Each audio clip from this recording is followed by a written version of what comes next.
시조는 고려시대 처음 나왔거든요. 고려시대 처음 나온 시조가 오늘날까지 지어지고 있는데 초창기 시조는 누가 지었다고 그랬지? 양반 사대부들이 지었다고 했습니다. 양반 사대부들이 지었던 평시조 형식을 말해보세요. 평시조 기본 형식. 평시조 기본 형식 뭐야? 3장, 6고, 12음보. 시험 보는 사람 컨닝하면 빽빽이 100번 시킨다. 죽는다. 자, 평시조 기본 형식 3장, 6구, 12음보, 45자 내외 중에서 중장의 길이가 2구 이상 많이 길어지는 게 사설시조예요. 그래서 사설시조는 작가층이 평민층으로 확대되면서 형식과 내용이 많이 바뀌게 됩니다. 전기에 주로 지어졌던 평시조는요, 양반들의 유교적 이념, 관념 이런 것들을 주로 소재로 했다면 사설시조는 평민들은 삶이 너무 고단해. 근심 걱정이 너무 많아. 근데 돈도 없고 빽도 없는 평민들이 그 근심 걱정을 해결할 방법이 없어. 웃으면서 극복할 수밖에 없어요. 그냥 웃으면서 좌절하지 않고 절망하지 않고 뭐한다? 받아들이고 낙천적으로 긍정적으로 살아가야 할 수밖에 없는 현실을 노래로 만든 게 사설시조라고 보시면 됩니다. 자, 첫 번째 시조에서 한스마, 새한스마, 내 어느 틈으로 들어오느냐. 자, 음부 표시해 보시면 한숨 한테 지를 말을 건네고 있죠. 한숨이라는 친구가 있어요. 근데 한숨은 사람이 아니잖아. 의인화 시킨 거야. 한숨아, 새 한숨아. 자, 새 한숨은 가늘 새자야. 가늘새. 가느다란 한숨. 그러니까 한숨을 깊게 푹 쉴 수도 있고 얕게 쉴 수도 있겠죠. 한숨아, 내 어느 틈으로 들어오느냐. 네, 너 누구야? 한숨이야. 무슨 법 쓰였다고? 의인법. 어느 틈으로 들어오니? 라고 뭐하고 있어요? 말을 건네는 어조. 말을 건네는 어조. 여기서 청자는 누굴까요? 한숨. 화자가 청자 한숨에게 말을 건네고 있다. 한숨은 사람이 아니다. 무슨 법, 홍진호? 의인법. 적고 있죠? 고모장지, 세설장지, 들장지, 열장지. 자, 사설시조의 중장의 특징은 여러가지 사물들을 반복해서 열거한다. 여기 나오는 장지는 밑에 낱말뜻 보세요. 방과 방 사이 또는 방과 마루 사이에 칸을 막아 끼우는 문입니다. 여러가지 다양한 문의 종류를 열거한 겁니다. 나열되어 있는 낱말뜻을 보셔야 돼요. 고전 문학은 낱말뜻을 꼭 시험지에 줍니다. 빠른 속도로 낱말뜻 봐야 해석이 빨리빨리 된다. 암돌적이 수돌적이 배목걸쇠는 문에 달려있는 부속품 정도라고 생각하시면 됩니다. 문을 달려면 문을 이렇게 이어주는 니네 방문 같은 데 보면 나사 이렇게 돼가지고 붙어있는 것들 있죠. 그런 거를 암돌적이 수돌적이라고 하고 배목걸쇠는 약간 열쇠 역할 같은 거 한다고 보시면 됩니다. 기역자 모양으로 문이 열고 닫는 데에다가 걸쳐놓는 빗장 같은 거야. 뚝딱 동그라미. 의성어를 사용하면 의성어 또는 의태어를 사용하면 훨씬 더 생동감 있게 현장감 있게 느껴지는 표현들이 나온다. 자, 여기 보시면 중장의 길이가 매우 많이 길어지는데 중장이 길어지는 이유는 여러 가지를 나열하고 반복하고 가정하기 때문이에요. 네네. 자, 요거 한 거에다가 어떤 표현법이 추가되었는지 찾으면 돼. 알았어? 점층법은 의미가 점점 커지는 거야. 의미가 점점 커지거나 의미가 좀 더 심화되거나 예를 들면 이런 거지. 돌멩이. 그 다음에 돌멩이가 모여서 바위. 바위가 모여서 산. 이러면 점층법이야. 작아질 수도 있어요. 의미가 점점 커진다. 점층법. 그다음 연세법은 꼬리를 무는 방식으로 노래를 계속 하는 거야. 원숭이 엉덩이는 빨개. 이 노래 알죠? 빨가면 사과. 사과는 맛있어. 끝말잇기. 뒤에 나오는 단어를 계속해서 꼬리 물기로 연쇄적으로 쓴다. 이런 뜻이고 음성상징어는 지금 얘기한 의성어나 의태어와 같은 것을 묶어서 음성상징어라고 해요. 의성어, 의태어 효과는 일단 소리를 흉내내는 말이나 모양을 흉내내는 말이 나오면 훨씬 더 생동감 있게 실감나게 느껴지는 표현도 있고 그 자체로 음악적 효과도 있습니다. 음성상징어, 생동감 있게 현장감을 주는 표현이다. 그거 같이 알아두면 되고 뚝딱이 의성어입니다. 문 만드는 과정을 실감나게 음성상징어를 사용해서 표현하고 있다. 크나큰 자물쇠로 깊숙이 채웠는데 병풍이라 덜컥 쳤고 병풍처럼 너를 접을 수도 없고 족자라 떼그르르 말고 족자는요 액자 같은 데에다가 그림이나 어떤 것들을 넣어서 표구를 하는 걸 족자라고 합니다. 너를 족자처럼 대구로 말아가지고 가지고 다닐 수도 없고 내가 어느 틈으로 들어왔느냐. 도대체 언제 한숨이 들어온 거지? 내가 못 들어오게 뚝딱뚝딱 박아서 자물쇠로 꽂고 막아놨는데도 한숨은 들어오게 되어 있다. 그럼 여기서 말하는 한숨은 삶이 고달플 때 힘들 때 내쉬는 숨이잖아요. 한숨을 막으려고 했으나 막았어 못 막았어? 못 막았어. 삶이 고단하다. 근심 걱정 아무리 막으려고 해도 인생은 고단해. 막을 수 없어. 그럼 막을 수 없으면 어떻게 해야 된다고? 받아들인다. 어떻게? 웃으면서 긍정적으로. 아마도 너 온 날 밤이면 잠 못 들어 하노라. 자, 한숨은 눈에 보입니까? 안 보입니까? 눈에 보이지 않습니다. 만질 수 있어요? 없어요? 없어요. 만질 수도 볼 수도 없는 것을 추상적 대상이라고 합니다. 추상적 대상을 마치 눈에 보이는 실체가 있는 것처럼. 추상적은 관념 속에서만 존재하는 거야. 근데 실체가 있는 것처럼 만지거나 보거나 듣거나 느낄 수 있게 표현하는 걸 추상적 대상의 형상화라고 합니다. 문학에서 가장 많이 출제되는 것 중에 하나고요. 추상적 대상을 먼저 찾는다. 시간, 추상적이야. 계절, 추상적이야. 부지런한 계절이 피고 지고, 저거 부지런한 계절이 피고 지고, 꽃이 피고 지는 것처럼 계절이 피고 진다는 건 무슨 뜻일까요? 시간의 흐름을 마치 눈에 보이는 것처럼 표현을 한 겁니다. 그 다음 두 번째, 남은 흥을 나기에 싣고. 자, 열심히 즐겁게 놀다가 흥이 남았어. 그 남은 흥을 주체할 수가 없어서 나기에 실어서 돌아왔어요. 흥이 짐이야? 나기에 실게 남은 흥을 나기에 싣고. 이것도 추상적 대상의 형상화고요. 마지막으로 제일 많이 나오는 것 중에 동짓달 기나긴 밤. 1년 중에 밤이 가장 길다는 동짓달 기나긴 밤을 싹둑 잘라서 갖다 붙이겠다. 시간을 잘라서 붙이겠다. 이런 것들이 모두 추상적 대상의 형상화라고 할 수 있다. 예문 들어준 것들 모두 19절 드립니다. 같이 알아두시고. 자, 두 번째 시는요. 창 내고자. 창을 내고 싶다. 뭐뭐 하고자, 뭐뭐 하고 싶다. 이런 뜻이야. 창을 내고 싶다. 어디에? 이내 가슴에. 자, 창 내고자. 음보 표시해봐. 사음보 나눠보세요. 창 내고자, 창을 내고자, 이내 가슴에 창 내고자. 사음보 나눠봐. 사음보를 나눠보시면 남은단 첫째 줄. 김재민. 아니, 슬래시 표시해야지. 창 내고자. 창 내고자. 이내 가슴에 창 내고자.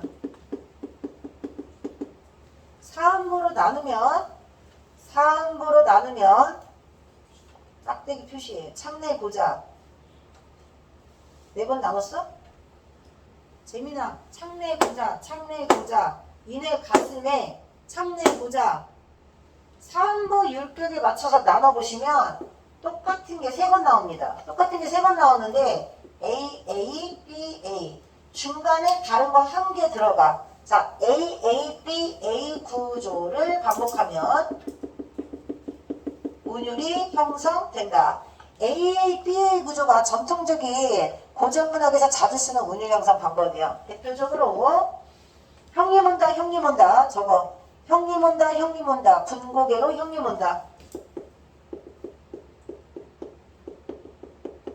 채점 다 했으면 틀린 거 빽빽이 쓰세요. 문제랑 답이랑 같이 쓰는 겁니다.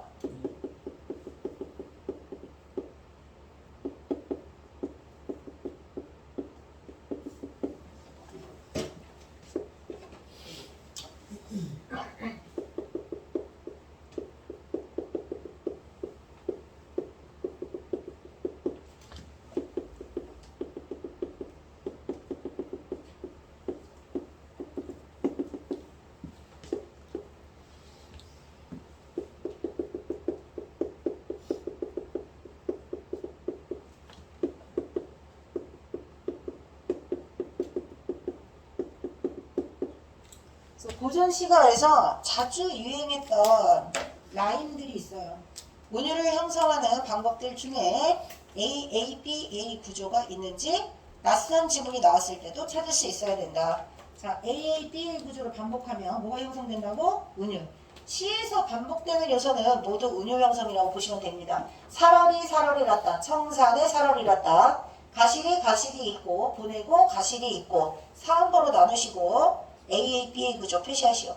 고무장지, 새살장지, 들장지, 열장지 또 나왔죠? 앞에도 장지 나오고 여기도 장지 나오고 주변에서 가장 흔히 볼 수 있는 친근한 소재를 나열한다. 수돌적이 배목골세 크나큰 장도리로 뚝딱 박아. 이거 뭐예요? 창문 만드는 과정이겠죠? 이내 가슴에 창을 내고자. 자, 근데 봐봐. 가슴에 창을 낼 수 있어요? 없어요?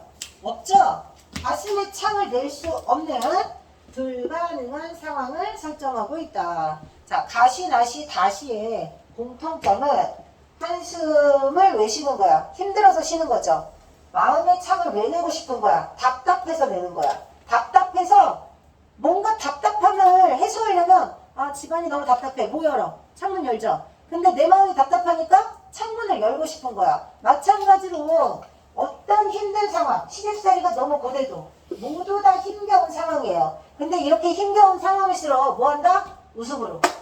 이게 중요해. 모두 다 웃음으로 극복하는 건데 여기에서 추가되는 거. 첫 번째는 의인버스였다. 두 번째는 불가능한 상황을 설정하고 있다. 불가능한 상황을 설정했기 때문에 이렇게 돌려봐야 정석과 불가능한 상황을 설정하는 다른 작품이 나오는 거야. 그다음 세 번째는 시집살이가 너무 힘든 거야. 근데 시집살이가 힘들어서 막 울고 슬프고 땅을 치고 후회하고 뭐 이런 게 아니야. 힘들기는 하지만 시댁 식구들의 성격을 약간 다른 어떤 사물에다가 빗대어서 간접적으로 그렇게 뒷담화 약간 시집 식구들 너무 성격 까칠해. 왜 그렇게 못살게 구는지 뭐 이런 식으로 시댁 식구들이 막 싫거나 저주하거나 원망하거나 이거보다는 고된 시집살이니까 요 정도 시댁 식구들의 뒷담화 정도는 애교로 봐줄 수 있는 정도. 이걸 문학에서는 해학이라고 합니다.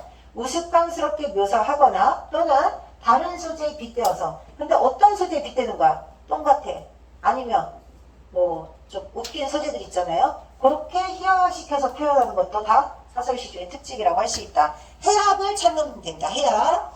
자, 이따금 답답할 때면 여다저 여다다. 여다저의 뜻은 여다다 불가 하노라. 창문을 만들어서 열고 닫고 해보고 싶다. 근심 해소, 시름 해소의 수단이 창이다. 자, 그 다음 다음 문단에서 시댁 식구들이 쭉 나올 거예요. 시어머니, 며느라기 나빠의 뜻은 며느라기를 미워하는 시어머니야. 며느라기가 너무 미워서 어떻게 저런 게 우리 집에 시집와서 어떻게 내 아들한테 저런 게 만나서 이렇게 험담을 하는 거야. 너무 싫으니까 벽바을 구르지 마오. 이건 무슨 뜻이냐면 보통 시어머니 며느리가 어디서 자주 만나죠? 부엌에서 자주 만나지 않니? 부엌 바닥을 발이 동동거리면서 며느리 욕을 하는 시어머니 이런 뜻이에요. 시어머니가 며느리를 미워한다. 자, 며느라기 나빠 벽 바닥을 구르지 마오. 빛에 받든, 자, 빛에 받든의 시옷 받침이 현대어로 빛입니다. 빛. 현대어로 이거야. 이렇게 해야 뜻이 통해. 자, 며느라기를 빛 대신 받아온 거냐 이 뜻이에요. 근데 지금은 지읒으로 쓰는데 예전에는 지읒 받침이 시옷과 소리가 똑같다고 생각해서 시옷으로 썼어요. 꽃 할 때 받침도 지읒으로 썼어. 며느린가 값에 차온 며느린가 해석부터 돼야 돼. 값을 주고 물건값을 주고 데려온 며느린가 해석 봐. 해석 안 되면 못해. 빚 대신 받아온 며느리인가 몇 번씩 썼어? 1번이요. 내가 확인 안 해도 되죠? 남자답게 다 했죠? 다음 주엔 틀리지 않게 공부하고 오세요. 빚 대신 받아온 며느리인가 물건값 대신 받아온 며느리인가 밤 넘어 썩은 등걸에 서먹은 등걸 썩은 등걸 그 나무 밑둥을 말하는 거야. 썩은 등걸 휘초리 다니같이 1번 줄쳐 알살피신 시아버님 1번. 자, 시댁 식구들 중에서 제일 무서운 사람 누구겠어? 시아버지겠지. 제일 어려운 나의 연장자. 그러니까 썩은 나무 등걸 밑둥에서 잘라낸 회초리처럼 무서운 시아버님 이런 뜻이에요. 그 다음 볕 뺀 새똥같이 볕 시옷받침이지. 자 여기서 볕도 햇볕 할 때 볕이에요. 햇빛 햇빛이다. 햇빛 볕이 쫙 내리 비치면 새똥이 어떻게 되니? 이쪽 말라 비틀어지겠죠. 그렇게 볕된 새똥같이 말라 빠진 대종고신 말라 비틀어진 시어머니. 지금 뭐 하는 거야? 시댁 식구 험담하는 거야. 어떻게? 재미있게 웃기게 한 단어로 해학적. 그 다음 두 번째 나에서는 마음이 창을 내겠다는 기발한 발상 불가능한 상황 설정이 해학적인 거야. 그 다음 가에서는 실체가 없는 한숨을 마치 사람인 것처럼 말아버린다 접어버린다 이렇게 표현하고 있잖아요. 모두 공통적으로 해학적이고 추상적인 대상이 형상화되어 있는 부분도 있다. 자, 그 다음에 3년 결혼, 3년 여건 망태, 새 송곳 뿌리같이 3번 뾰족하신 시누이님. 시누이는 남편의 여자 형제를 시누이라고 합니다. 3번 시댁 식구 누구라고요? 뾰족한 성격 까칠한 시누이. 당피가론 밭에 당피가론. 당피는 식물 중에 하나라고 생각하시면 됩니다. 자, 당피 같은 밭에 밭. 논밭 할 때 밭. 해석 쓰고 있지? 자, 잘 보시면 현대어에서는 전부 다 받침이 이렇게 다 각각 제각각이야. 근데 요거 옛날식 표현에서는 받침 자리에 우리 음절의 끝소리 규칙에서 얘네들은 다 소리가 비슷하다고 배웠죠. 아니, 소리가 같다고 배웠죠. 음절 끝에서 지읒, 치읒, 티읒은 뭘로 발음돼? 디귿으로 발음되지? 중세국어에서는 똑같이 소리 나면 소리 나는 대로 적었어. 그래서 이때는 시옷을 많이 적은 거야. 디귿을 적을 수도 있고 시옷을 적을 수도 있어요. 소리 나는 대로 적었기 때문에 받침이 다 시옷이 나오는 거야. 그러면 해석을 하려면 현대 버전으로 바꾸셔야 됩니다. 첫 번째 빛, 시옷 받침은 빛, 지읒 받침이야. 그 다음에 벽 뺀 쇠동거치 할 때 벽, 시옷 받침은 햇빛 할 때 치읒 받침이야. 그 다음에 당피 가름 밭에 할 때 박, 시옷 받침은 티읒 받침이야. 됐냐? 자, 밭에 돌핀아니 같이 샛노란 외곳 같은 외곳, 오이꽃. 꽃을 꽃이라고 표현한 거야. 오이꽃. 외곳은 오이꽃. 같은 핏똥 눈은 자 4번 맞죠? 번호. 핏똥 눈은 아들은 남편을 말합니다. 자, 쉽게 얘기하면 이런 거야. 피라고 하는 식물이 있어요. 그러니까 밭에 식물이 쫙 있는 거야. 그 말라 비틀어진 아주 보잘것없고 약한 내 남편이 별로야. 근데 시댁 식구들은 남편이 거의 그냥 아주 잘난 우리 아들 때문에 우리 아들한테 어떻게 저런 것이 들어와서 이런 거야. 뭔 말인지 알겠지?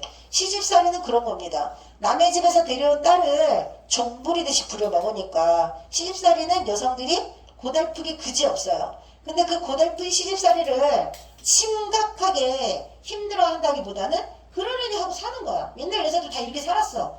해학적으로 표현을 한 겁니다. 그런 아들 하나 두고 자, 근데 시집 식구들의 특징을 소재에 빗대어 표현을 했는데 그 비판하고 있는 요소 안에 모두 들어가 있어. 웃음의 요소도 들어가 있다. 건 밭에 밭 시옷 받침이 뭐라고? 티읕 받침이라고 했습니다. 건 기름진 건 밭에 기름진 밭에 맷꽃 같은 자 기름진 밭에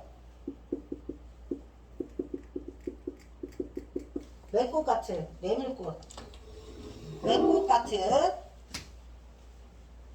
며느리를 시댁 식구들은 조금 태연시켜가지고 빗대어 표현했다면 며느리는 맷꽃 같은 며느리니까 며느리는 지금 비판 대상이 아니잖아요. 그렇게 예쁘고 귀한 며느리를 어디가 나쁘다고 하냐. 어디를 나쁘다고 하시느냐. 며느리 좀 사랑해줘. 나빠. 소리 나는 대로 읽어볼까요? 어디가 나빠. 이렇게 읽으면 돼. 며느리 미워할 데가 어디 있다고. 며느리가 무슨 잘못이 있다고 그렇게 미워하시니까 라고 얘기하는 시조다. 됐냐? 자, 그럼 개념 확인 문제 보세요. 조선 후기에는 시조의 작자층이 평민계층으로 확대되었습니다. 그래서 내용도 많이 다양해집니다. 그 다음 2번. 가다 모두 사설시조입니다. 자, 시조는 원래 사대부들의 향유물이었다. 평시조. 사대부 동그라미, 평시조 동그라미. 평시조는 주로 양반 사대부들이 지었고 후대로 내려오면서 사설시조를 통해서 민중들의 삶의 애환이 구체적으로 드러나게 됩니다. 근데 길이를 많이 늘렸다고 했으니까 장형화, 길정자, 장형화. 장형화예요. 그 다음 29쪽 1번 의인화 동그라미 말을 건네는 방식 줄쳐. 청자는 누구야? 청자는 누구야? 가에서 듣는 이 누구야? 대답해라. 규리. 가에서 듣는 이 누구야? 한숨. 한숨. 한숨아 한숨아. 사람 아닌 것을 사람처럼 부른다. 무슨 법? 의인법. 청자 한숨에게 말을 건네고 있다. 누가? 이동원 누가? 말하는 사람은 누구야? 화자. 시에 나와 안 나와? 안 나와. 근데 화자가 안 나와도 누군가가 지금 이 말을 하고 있잖아. 누구에게? 한숨에게. 그 다음 나에서는 감정을 직접적으로 표출하여 대상에 대한 원망 없어요. 감정을 직접 비유라는 것도 하나 있다. 감정을 직접적으로 표출하고 있는 거. 나에서 감정, 직접 제시 찾아보세요. 화자의 감정을 직접 제시한 부분이 있습니다. 종장에 답답할 때면 답답하다. 화자의 감정. 그런데 원망은 없습니다. 원망 X. 그다음 다는 비유 동그라미 희화와 동그라미. 시댁 식구들의 특징을 우스꽝스러운 소재에 비유하고 있어요. 새똥 같다. 썩은 나무 밑둥 같다. 이렇게. 너무 멋져요. 이게 아니라 며느리 미워하고 시집살이 시키는 시댁 식구들을 희화화. 그 다음 가다 모두 시어를 장황하고 가장되게. 장황하다는 건 뭐야? 길게 늘렸다는 거야. 특히 어디를? 중장을. 그래서 사설시조의 표현법은 중장에 많이 나타나고 가장에서 나열하고 웃음을 유발합니다. 모두 실생활과 밀착된 소재들을 사용하고 있습니다. 문, 주변에서 흔히 볼 수 있는 썩은 나무 등걸, 오이꽃, 맥꽃 이런 거 다 모두 실생활과 밀착되어 있는 소재를 사용할 수밖에 없는 게 평민들이 많이 보는 것들을 소재로 썼겠죠. 그 다음 2번 사설시조는 조선 후기 동그라미 치세요. 자, 보통 조선 후기는 언제를 잡냐? 16세기 이후. 16세기 이후 임진왜란 이후를 조선 후기로 잡습니다. 평민계층의 생활과 감정, 현실 대응 태도가 잘 나타나고요. 평민계층의 고단한 삶, 줄쳐. 평민계층의 고단한 삶, 줄치시고 현실을 대하는 평민들의 태도는 긍정적, 낙천적. 긍정적, 낙천적. 그래서 답은 4번입니다. 그 다음에 보기 정석가, 고려가요입니다. 고려가요 가장 큰 특징은 여음과 후렴구가 있다. 나는 X 하세요. 나는. 사사기 세모의 별의 나는. 나는은 뜻이 없습니다. 여음구라고 적으세요. 여음구. 뜻이 없는 말을 각 절에, 각 행의 끝쪽에 나는, 아으 이런 식으로 붙이는 건 여음구라고 해. 왜 집어넣냐? 흥을 돋우려고 넣는 거야. 뜻 없어? 1인칭 대명사 나 이런 거 아니야? 사사기 세모래. 자, 사사사사 가는 모래 별해 벼랑해. 별해 벼랑해. 해석 적어. 가는 모래가 있는 저 벼랑 위에 구운 밤 잣대를 심고 모래밭에다가 구운 밤을 심었어. 밤 알지? 먹는 밤. 그러면 구운 밤을 심으면 그 밤에서 음이 나겠니? 안 나겠니? 음이 나서 싹이 돋겠니? 안 돋겠니? 안 돋겠죠? 구운 밤에서 싹이 날 일은 없습니다. 그 밤이 음이 돋아 상 나것이야. 자, 그 밤이. 요거는 밤 일을 이렇게 적은 거예요. 자, 옛날에는 받침 자음을 이 뒤에 오는 말에 소리 나는 대로 그대로 이어서 썼어. 이걸 연철, 연은이라고 한다고 그랬죠? 연은. 받침 자음을 뒤에 오는 모음의 첫 소리로 이어 적기. 자, 이렇게 이어 적기. 근데 원래 형태를 밝혀서 적는 걸 끊어 적기. 알아둬야 돼. 이거는 소리 나는 대로 적는 거라서 소리 나는 대로 적는다. 표음주의. 형태를 밝혀서 적는다. 형태를 밝혀 적어야 의미를 파악하기가 쉽다. 어법에 맞게 적는다. 표의주의. 자, 뜻을 밝혀 적는다. 표의주의. 소리 나는 대로 적는다. 표음주의.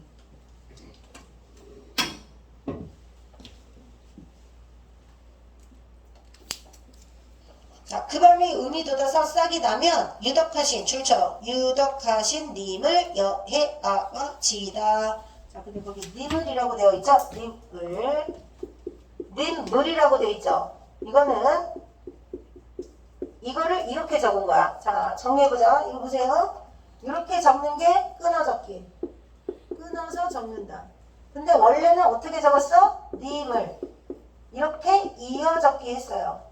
끊어적기를 분철, 줄여서 쓸게 이제. 끊어적기를 분철, 이어적기를 연철. 근데 연철에서 분철로 가서 오늘날에는 끊어적기를 하는 거야. 연철에서 분철로 갈 때 둘 다 쓰는 과도기가 있었어. 그러니까 이렇게 쓰는 걸 이렇게 써야 되는데 이게 이렇게 가면서 둘 다 쓰는 거듭적기가 나온 거야. 거듭적기. 받침에도 쓰고 첫 소리에도 쓴다. 거듭적기는 중철이라고 합니다. 중철. 자, 영상 올릴 테니까 영상 보고 복습하세요. 고전시가 설명하면서 고전 문법도 설명하고 있는 거야. 이게 다 시험범위야. 고1 시험범위. 아시겠죠? 자, 그래서 원래 쓰는 건 지금은 다 뜻을 밝혀서 쓰는 거고 한글 맞춤법 필기할 때 선생님이 소리 나는 대로 적는 것도 있고 뜻을 밝혀 적는 것도 있다고 그랬죠? 그래서 소리 나는 대로 적는 거, 나무, 하늘 이런 건 소리 나는 대로 적은 거야. 근데 그렇게 적으면 안 되는 것들이 있지. 꽃, 밭 이런 거. 근데 이때는 모두 다 그냥 소리 나는 대로 적었어. 이렇게 안 쓰고. 이렇게 소리 나는 대로 적는 걸 뭐라고 한다고요? 표음주의. 자, 이걸 이렇게 적다 보니까 중간에 가도기가 있었다. 둘 다 적는 거듭적기도 있다.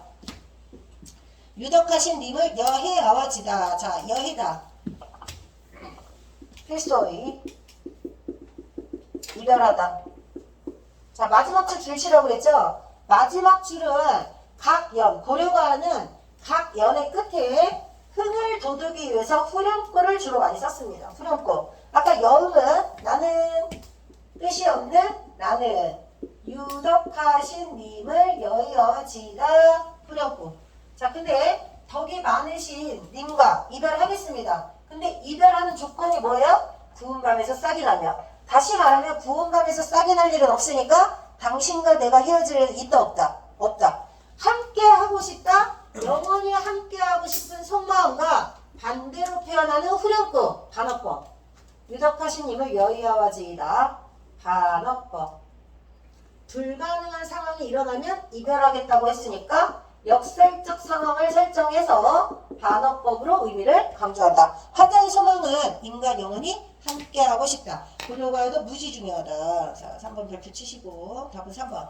정석가 나오면 무조건 불가능한 상황이 있겠군. 이거 기억하시면 되고, 정석가 시험이 나오면 왼쪽에 있는 나와 같은 불가능한 상황을 설정한 표현이 들어가 있는 사설시조가 같이 시험에 나올 수 있다. 이렇게 하면 됩니다.